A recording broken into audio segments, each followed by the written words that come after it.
Glória a Jesus. Irmãos, a gente sempre fala de perseverar, a gente sempre fala da esperança de vida eterna, a gente sempre fala de vestir o capacete da salvação, né? Que é lembrar das promessas, ter elas guardadas na mente, ter a vinda de Cristo como um momento maravilhoso, né? Desejar ver Jesus, amar a sua vinda. Amar a vinda de Jesus é acabar com esse mundo, né? Então a gente está saindo para trabalhar todo dia, a gente está se capacitando, né? Os mais jovens principalmente estão estudando, estão se preparando para ter uma carreira no mercado de trabalho, etc, etc, etc. Mas em primeiro lugar, que o Senhor Jesus volte, né? E quando Ele vier, quando Ele voltar, nos encontre, né? Esperando, né? Com as nossas lâmpadas acesas. Então, o que pode fazer com que a gente venha desistir? O que pode fazer? Um cristão que recebeu a palavra do Evangelho, que creu, que foi batizado, o que pode fazer ele voltar para trás? Pode. Como que pode a gente ter recebido uma promessa tão poderosa, tão maravilhosa, termos sido adotados por Deus, regenerados, né? Gerados de novo pela sua palavra, pela fé, pela sua graça, e pode nos fazer desistir, não é? A palavra ela fala muito sobre isso. O Evangelho, as cartas, a gente vê o apóstolo Paulo e os outros discípulos, né, alertando a iminência da queda, da apostasia, não é? Do engano, de sermos desviados da verdade. Então, essa é uma realidade. Existe a possibilidade. Alguns não creem assim. Eu creio assim. Nós cremos assim. Não é? A palavra diz, aquele que cuida estar em pé, olhe que não caia. Não é? Existe a tentação humana, sem dúvida nenhuma, mas Deus não nos deixará tentar acima do que podemos suportar. Então Ele está conosco e vai nos dar o escape. Então por que se fala do pecado? Porque o pecado ele gera morte. Não é? E o pecado é uma ferramenta do maligno para nos fazer desistir. Junto do pecado vem a falta de entendimento. Vem uma fé abalada, uma fé transtornada, uma falsa fé também é um problema. E se você crê num falso Jesus, você crê numa falsa promessa. Porque o falso Jesus não promete o que Jesus prometeu, né? E aí a sua vida então fica olhando para uma direção e o verdadeiro Jesus está em outra direção. A promessa de Jesus é outra. E aí você fica esperando algo que não é Jesus que dá. Mas é o falso Jesus, né? O Deus desse século. E aí existe grande chance dessa pessoa, o dia que o Senhor Jesus vier, encontrá-la perdida, né? Não vigiando, não trabalhando. Eu já disse isso antes, né? O cristão ele tem que cuidar para não apostatar da fé. O irmão Everaldo, ele sempre ora, ele sempre fala, né? Intercede pelos irmãos e nas orações dele, nas palavras dele, ele fala assim, que o irmão fulano, que o irmão ciclano não apostate da fé. Não venha desanimar, não venha desistir. E ele fala assim do pastor, ele fala assim do cooperador, ele fala de qualquer um. Por quê? Porque pode acontecer, né? Apostatar-se. Apostatar é algo que só acontece para quem tem a fé. Você não vai apostatar de um falso Jesus. Você não vai se apostatar de um... Não é verdade? A apostasia, ela é real quando a sua fé é real. Senão não tem apostasia, né? Então muitos creem num Jesus falso, mas nós não. Nós cremos no Jesus da cruz. A palavra da cruz. O Novo Testamento. Glória a Jesus. Então, irmãos, lá no capítulo 2 de 1 de João, a primeira carta de João, lá depois de Hebreus, Tiago, Pedro, tem a primeira carta de João. Capítulo 2. Eu estou na carta errada aqui, ó.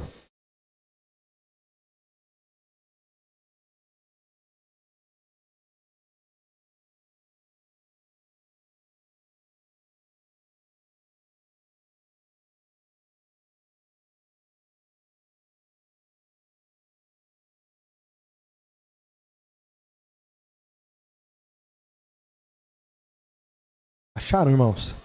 Eu não comecei a ler ainda que eu estou ouvindo vozes.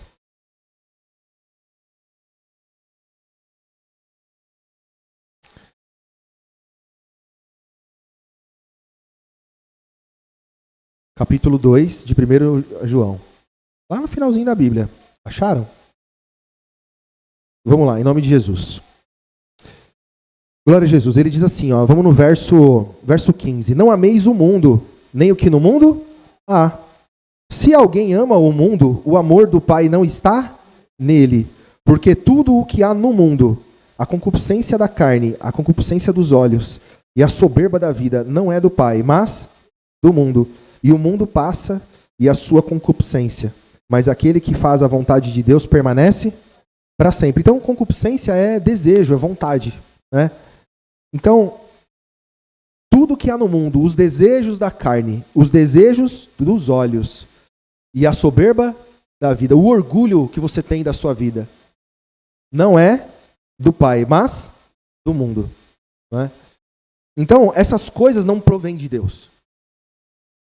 Não é? O que a sua carne quer, o que os seus olhos desejam, aquilo que você vê, aquilo que você cobiça, aquilo que a sua carne treme, não é?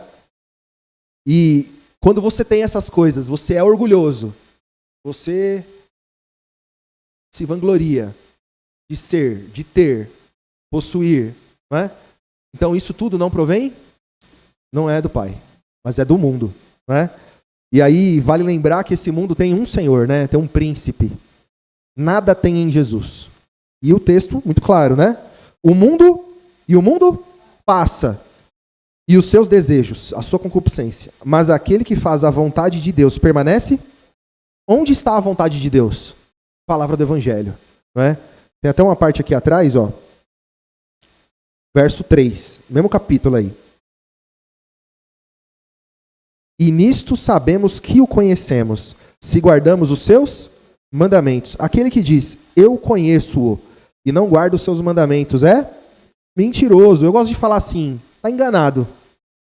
Por que é mentiroso? Porque está falando uma mentira. Ela acredita que está falando a verdade, mas na verdade está falando uma mentira. Porque se diz que conhece Jesus e não guarda os mandamentos de Jesus, então ele é mentiroso. E nele não está a verdade. Mas qualquer que guarda a sua palavra, o amor de Deus está nele verdadeiramente aperfeiçoado. E nisso conhecemos que estamos nele.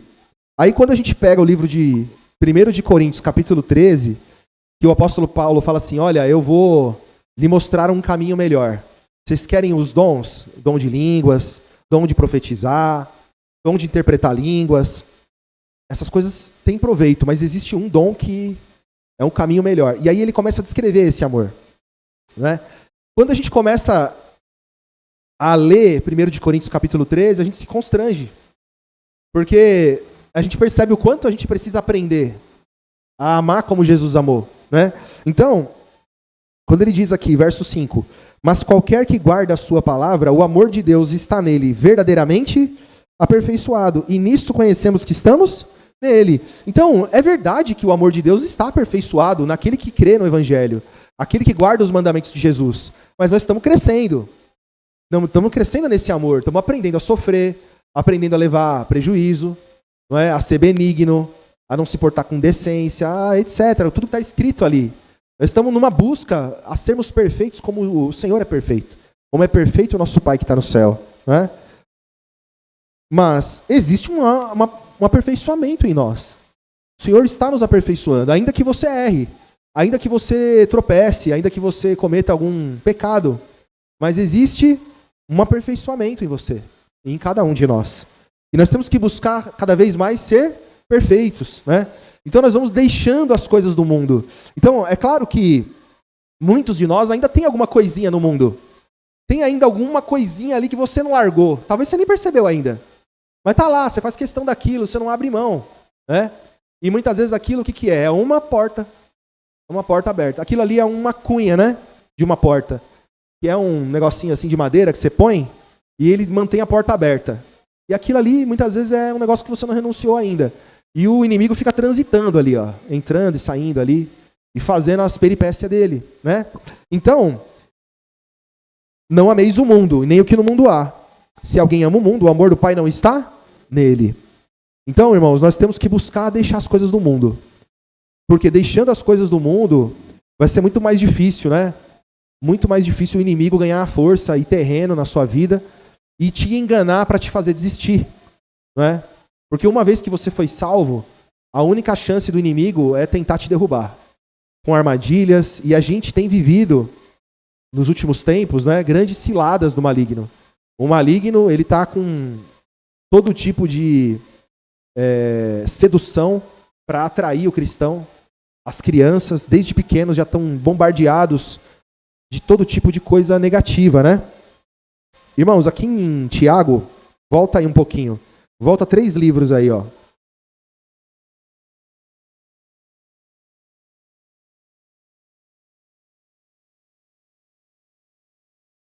Vamos ler o capítulo 4.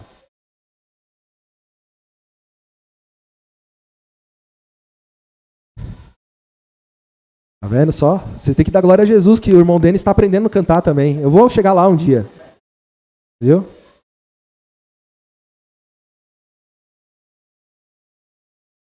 Tiago, capítulo 4, vamos ler a partir do verso 1. De onde vêm as guerras e pelejas entre vós? Porventura não vem disso, a saber, dos vossos deleites, que nos vossos membros guerreiam? Cobiçais e nada tendes, matais e sois invejosos, e nada podeis alcançar, combateis e guerreais, e nada tendes, porque não pedis. Pedi e não recebeis, porque pedis mal, para gastardes em vossos deleites. Então, aqui ele está falando com um povo mundano, né? Pelo amor de Deus. Eles são até assassinos, não é? Ele está dizendo aqui, né? Matais, sois invejosos. Ah, então tem um povo assassino que está servindo a Cristo, é isso?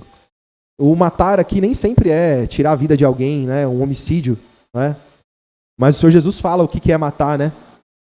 Então, nós temos que cuidar para que não saia morte das nossas vidas, né? Das nossas palavras. Mas aqui é uma repreensão dura. Vocês pedem mal, vocês querem coisas dessa vida, e vocês não vão receber de Jesus. De Jesus, não. Vocês estão pedindo mal para gastar em vossos deleites, né? Então a gente vê que o conselho é um conselho para levar a igreja a uma vida espiritual e deixar o desejo dos olhos, o desejo da carne. Não é? Por quê? Porque o homem busca a soberba da vida, busca ter o que mostrar, né? Ser alguém. Era, há um tempo atrás, a moda da ostentação, né? Acho que ainda talvez tenha um pouco disso, né? Mas teve uma época que foi moda, né? A ostentação sempre teve, mas teve uma época que os pobres queriam ostentar, meu Deus. Não é? Que loucura. Então, irmãos, ele continua. Adúlteros e adúlteras, verso 4. Não sabeis vós que a amizade do mundo é inimizade contra Deus? Portanto, qualquer que quiser ser amigo do mundo constituiu-se inimigo de Deus. Ele está dizendo o quê? Que alguém que é amigo de Deus e amigo do mundo é como um adúltero, que tem um senhor, mas também anda com outro senhor. Ele usa da palavra adultério, dizendo que o nosso relacionamento com o Pai é como se fosse um casamento, né? A igreja, a esposa, né, de Cristo, não é? Então ele chama de adúlteros e adúlteras. Não sabeis vós que a amizade do mundo é inimizade contra Deus? Portanto, qualquer que quiser ser amigo do mundo constituiu-se inimigo de Deus. Ou cuidais vós, que em vão diz a Escritura, o Espírito que em nós habita tem ciúmes? Antes, ele dá maior graça. Portanto diz, Deus resiste aos soberbos, mas dá graça aos humildes. Sujeitai-vos, pois, a Deus, resisti ao diabo, e ele fugirá de vós. Então veja, a palavra está falando aqui nesse texto, né? Está falando de bens, de desejar as coisas dessa vida, de ser invejoso, de ter concupiscência, né? E aí ele fala que o diabo vai fugir de nós. Então, por quê? Porque é a amizade do mundo, né? É a amizade do mundo. Então, essas coisas é o diabo que dá. É o diabo que dá. Quando a gente pede as coisas dessa vida, né? Porque essa é uma forma dele te agradar e te conduzir para o mundo, né? Então eu não devo pedir nada que é material? Não, não é isso. Você precisa trabalhar, você precisa se alimentar, você pode ter o conforto, não tem problema nenhum.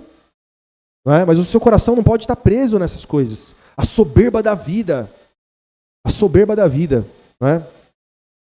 Então, irmãos, sujeitai-vos, pois, a Deus, e resisti ao diabo, e ele fugirá? Se sujeitar a Deus é se colocar diante de Deus e falar assim: Senhor, faça a tua vontade. Seja conforme a tua vontade. E eu quero aprender do Senhor, eu quero entender a sua vontade. Saber o que é certo e andar pelo caminho certo, não é?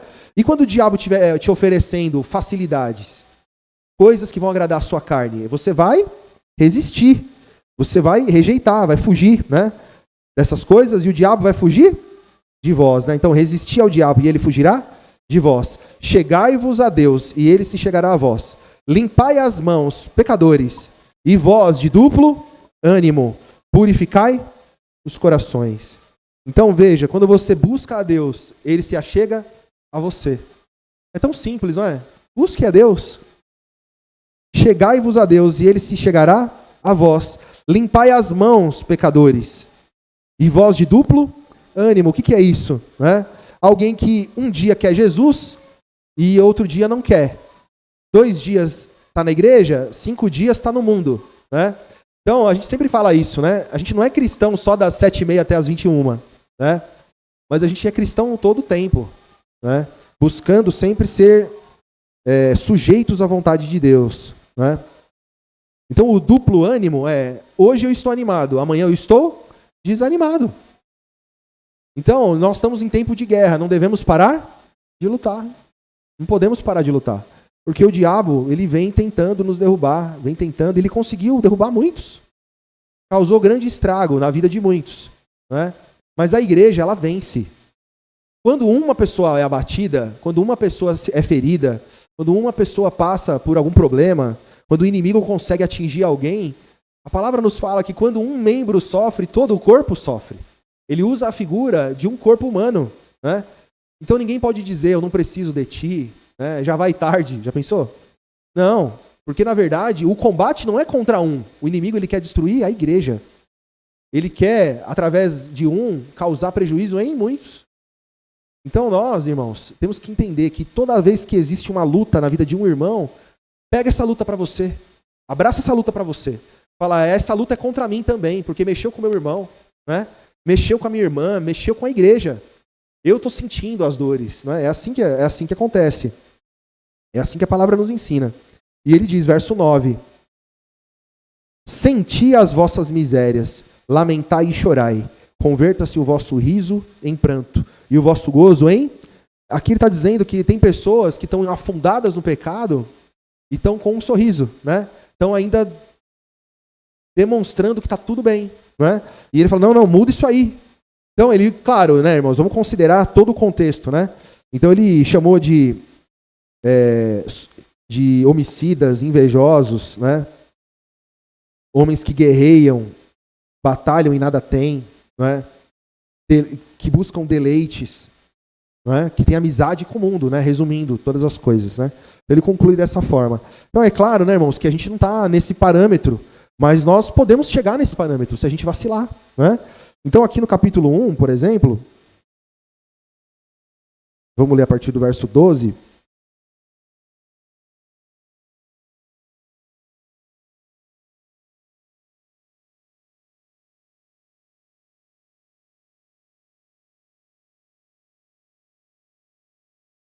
Glória a Jesus. Verso 12, capítulo 1 de Tiago. Bem-aventurado o homem que suporta a tentação, porque quando for provado, receberá a coroa da vida, o qual o Senhor tem prometido aos que o amam. Ninguém sendo tentado, diga: de Deus eu sou tentado, porque Deus não pode ser tentado pelo mal, e a ninguém tenta. Então aqui, primeiro ele diz que o homem vai ter tentação, e que ele é bem-aventurado. Bem-aventurado o homem que suporta, porque a tentação ela vem. Os irmãos lembram lá o texto de Mateus 7? Existem aquele que ouve e pratica, e aquele que ouve e é insensato, né? Não pratica. Então, o que pratica é o que constrói a casa sobre a rocha, que cava fundo e põe os alicerces na pedra, né? E aí pode vir a ventania que for, né? Que não vai derrubar porque está alicerçado, mas tem aquele que é insensato, imprudente, né? Então ele alicerça na areia e aí quando vem os combates ele desmorona, né? Ele cai. Então, a realidade da vida é que a chuva e os rios vão correr para todo mundo. Mas aquele que suporta a tentação, ele é bem-aventurado, porque quando for provado, receberá a coroa da vida, o qual o Senhor tem prometido aos que o amam. Resumindo aqui, irmãos, é uma vida de provação e uma vida de vitória. Então a palavra está dizendo que vai receber a coroa da vida não por causa de uma tentação, mas por causa de uma vida vencendo a tentação. É claro que, eventualmente, uma tentação pode te atingir. Uma tentação pode te fazer abalar, chorar, cair, mas você precisa fazer o quê? Levantar. E a palavra está dizendo o quê? Sobre a tentação, né? Ninguém sendo tentado, diga, de Deus eu sou tentado. Ou seja, Deus está me provando para saber se eu sou forte ou não. Deus está me provando para ver se eu amo Ele ou não. Isso daí, irmãos, a gente já está liberto disso faz tempo, né? Então, o Pai não prova ninguém, Ele sabe muito bem o que tem no seu coração. Ele sabe que se Ele te largar sozinho, que nem aconteceu com Jó, na mão do diabo, que vai cair, né? Entrega para o diabo, vai cair. Largou no mundo, vai cair. O Pai não vai fazer isso. Então, o Pai nunca vai te entregar aos demônios, nunca vai te entregar sem Espírito Santo, né? Isso não existe. Ah, Deus está me tentando. Irmãos, quem está dizendo isso precisa aprender do Evangelho. A palavra ensina, né? Ninguém sendo tentado, diga, de Deus eu sou tentado. Porque Deus não pode ser tentado pelo mal. E a ninguém tenta. Alguém tentou o povo no deserto, né? Para saber o que havia no seu coração. Se guardariam a sua palavra, os seus mandamentos ou não. Não é? Mas o próprio Senhor Jesus em carne disse, né? A palavra diz, mas Jesus não se enganava, né? O Senhor Jesus não se deixava enganar pelo que havia no homem, porque bem sabia o que tinha dentro do homem, não é? Então o próprio Senhor Jesus sabia que o coração do homem é enganoso, não é? Aí verso 14, mas cada um é tentado quando atraído e engodado, ou seja, enganado, né? Pela sua própria concupiscência, ou seja, pelos seus próprios desejos. Então, nós somos tentados naquilo que nós temos desejo, não é? A palavra não diz que o diabo anda ao derredor, bramando como leão, buscando a quem possa tragar? Por que ele fica bramando como um leão? Não é? O exemplo aqui do leão, vocês já viram um leão naqueles filmes da África, que mostra ali os leões caçando e tal? Eles ficam ali afugentando a presa e rugindo, botando medo na presa, né? E vão cercando, não é? Mas quando a presa está firme, quando é um rinoceronte, quando é um elefante, quando são várias girafas, eles ficam rugindo, mas eles não vão para cima. Por quê? Porque eles vão se dar mal, né? Eles vão se dar mal, porque ali tem uma fortaleza, ali tem força, né? Agora, quando ele pega uma presa que está frágil, ele afugenta, cansa ela até ele conseguir abocanhar. Então, as nossas concupiscências, nós temos que deixar elas bem fraquinhas, né?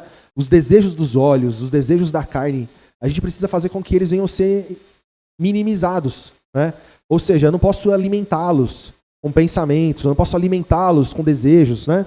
Porque isso vai fazer com que eu fique fraco, né? E ele está ao derredor, ele fica vendo a fraqueza, ele está o tempo todo, né? Ele sabe que tem pouco tempo, então ele vai usar aquela sua fraqueza para tentar te derrubar, né?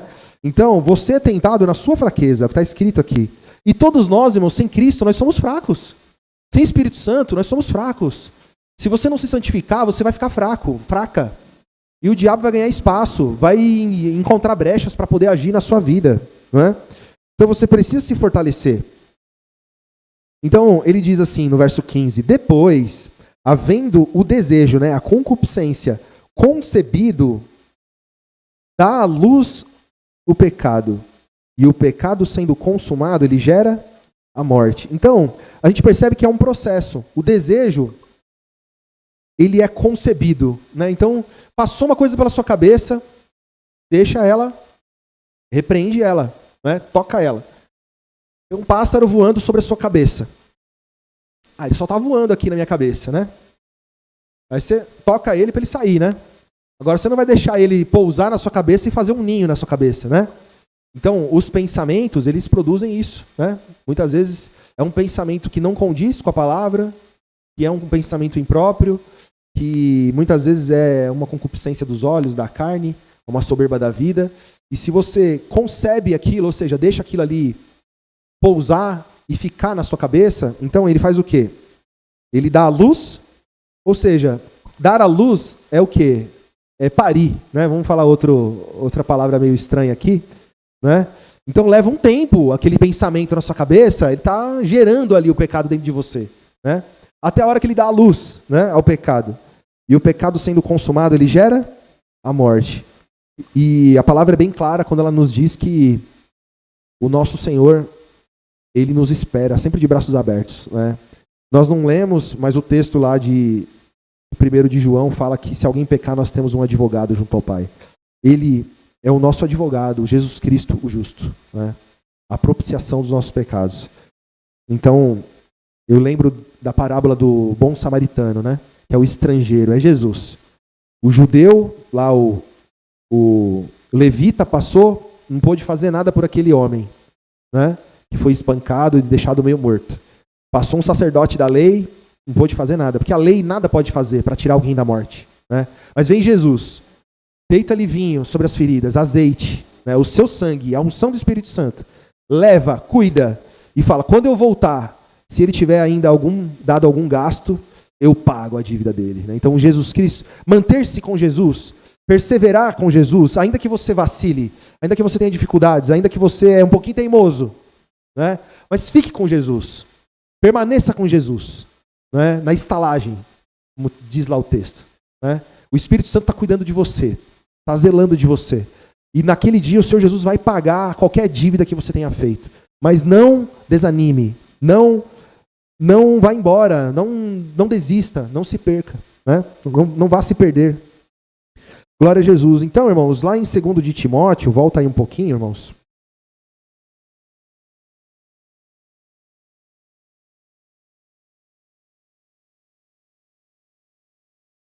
Capítulo 4. Eu li esse texto aqui nas 2 ou 3 semanas últimas. Eu tenho lido bastante esse livro de Timóteo, né? E glória a Jesus. Verso 1. Então aqui, o apóstolo Paulo está falando com um jovem Timóteo. Falando para ele, Timóteo, desperta, meu. Ó, vive atento, se esforça, trabalha, não é? Ele, no início da carta, ele fala, né, com Timóteo, olha, Timóteo, eu estou preso aqui, mas isso não é motivo de vergonha, né? Não se envergonhe de mim, eu não quero mais ver o seu choro, a sua tristeza. Levanta a sua cabeça, levanta a cabeça, Timóteo, vamos, desperta, vamos trabalhar, né? Batalha, você recebeu a assunção, fica firme, né? Verso 1, aqui nesse texto, irmãos, já no finalzinho da vida de Paulo, né? Conjuro-te, pois, diante de Deus e do Senhor Jesus Cristo, que há de julgar os vivos e os mortos na sua vinda e no seu reino, que pregues a palavra, instes a tempo e fora de tempo, corrijas, repreendas, exortes, com toda a longanimidade e doutrina, porque virá o tempo em que não suportarão essa doutrina, mas tendo coceira nos ouvidos, amontoarão para si doutores, conforme as suas próprias concupiscências. Está vendo que a concupiscência está em vários textos que a gente lê hoje, né? As pessoas estão procurando pregações conforme o desejo do coração, o desejo dos olhos, o desejo da carne, né? E desviarão os ouvidos da verdade, voltando às fábulas.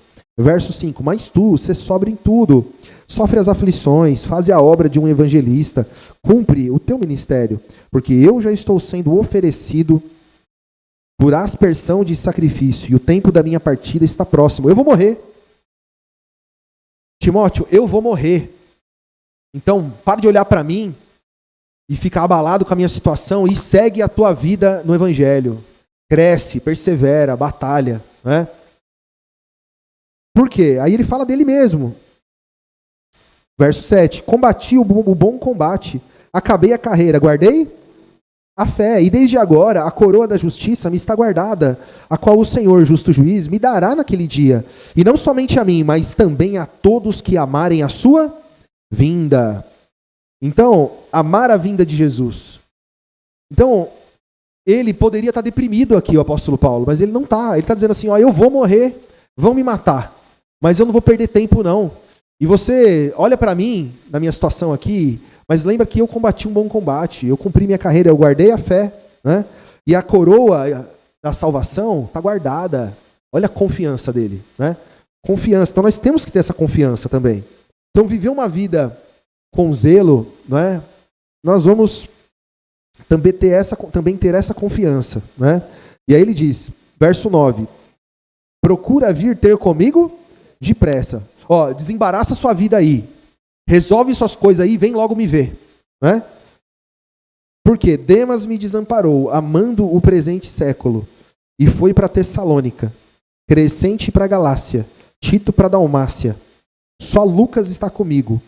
Então aqui não dá para a gente dizer que todos eles aqui abandonaram o apóstolo Paulo, que todos eles amaram o presente século, mas um sim, né? Demas me desamparou, amando o presente século. Esse sim, né? O que ele fez? Ele amou o presente século, ele amou o mundo atual, o mundo presente. Ele se fez inimigo de Deus. Esse Demas aqui, ele assina uma carta com o apóstolo Paulo. Tem uma carta que eles assinam. Demas estava lá junto, né? Mas aqui ele amou esse mundo. Ele desistiu da carreira. Então os irmãos percebem que a gente fala muitas vezes de lembrar da esperança, lembrar da salvação, né? Por quê? Porque isso para nós é uma força que nos ajuda a vencer as batalhas. Porque uma vez que você esquece de lembrar dessas coisas, a luta da sua vida pode parecer muito dura. Aí você fala assim, acho que eu vou desistir. Eu vou desistir porque esse negócio de ser cristão está muito difícil. Eu vou ficar na minha, né? Vou ficar sossegado em casa. E o diabo vai te enganar nisso. Você vai para o mundo e vai ser o seu estado pior do que quando você encontrou com Jesus, né? Não vai dar certo. Então ele fala assim, olha, vem depressa, Demas me desamparou, amando o presente século, e foi para Tessalônica, Crescente para Galácia, Tito para Dalmácia, só Lucas está comigo. Toma Marcos e traze-o contigo, porque me é muito útil para o ministério. Também enviei Tíquico a Éfeso, e quando vieres, traze a capa que deixei em Troade, na casa de Carpo, os livros e principalmente os pergaminhos, né? Então ele queria produzir livros, cartas, né? Ele não queria perder tempo nem na prisão, né? Alexandre o latoeiro causou-me muitos males. O Senhor lhe pague segundo as suas obras. Ou seja, esse homem deve ter feito muito mal para o apóstolo Paulo, para ele ter dito isso, né? Tu, guarda-te também dele, ou seja, fica atento, não vai ser enganado por ele, né? Porque resistiu muito às nossas palavras. Ninguém me assistiu na minha primeira defesa, antes todos me desampararam, que isto não lhe seja imputado. Mas o Senhor assistiu-me e fortaleceu-me, para que por mim fosse cumprida a pregação, e todos os gentios a ouvissem, e fiquei livre da boca do leão. Nessa época, eles colocavam um cristão para ser destruído na arena, pelos leões. Jogavam na arena um labirinto, ali, um lugar onde eles não podiam escapar. Os leões comiam os cristãos vivos. Era a punição. E ele está se vangloriando, não dele mesmo, não das coisas que ele conquistou com o dinheiro dele, com a capacidade do braço dele, da sabedoria dele. Mas ele está feliz e se vangloriando de que nesse tempo todo que ele foi levado ao julgamento, ele pôde falar de Jesus. Ele deu testemunho de Jesus, né? Então, veja, tudo depende de como você enxerga a sua vida. Se ele olhar para o lado do eu estou preso, eu estou doente, eu estou sujo, eu estou desamparado, as pessoas me abandonaram, ele pode achar que Deus não está com ele. Ele pode achar que Deus não o ama. Sendo que, na verdade, ele está mostrando para nós um exemplo de um cristão que tem fé, que vestiu o capacete da salvação. Não é? Então, irmãos, ele foi livre da boca do leão, mas ele se vangloria de ter conseguido levar a palavra aos gentios. Homens poderosos, juízes, todo tipo de gente ouviu ele falar de Jesus. Quando ele fala da carreira dele aqui para Timóteo, não tem detalhes, né? Mas lá em Atos dos Apóstolos, a gente vê que ele repete a história da conversão dele 3 vezes, né? Ele repete a história da conversão dele, ele fala várias vezes dessa história. E mostra que Jesus é verdadeiro, que parou no caminho dele, que converteu ele do judaísmo, que ele era um homem influente, poderoso. que ele se tornou aquele homem ali que eles estavam vendo, prisioneiro, um homem que era tratado como um lixo, como um marginal, como um malfeitor, mas ele falava com orgulho de Jesus, né? E aí na nossa vida, a gente muitas vezes não vai ser tratado assim. Pode ser que alguns sejam, né? Mas a gente vai dar testemunho de Jesus e as pessoas vão ver Cristo em nós. Amém, irmãos? Glória a Jesus. Que essa palavra venha trazer ânimo para os irmãos, atenção, vontade de fazer aquilo que é agradável a Deus e não a sua carne, né? As suas concupiscências. Glória a Jesus. Vamos ficar de pé e agradecer, irmãos. Em nome de Jesus.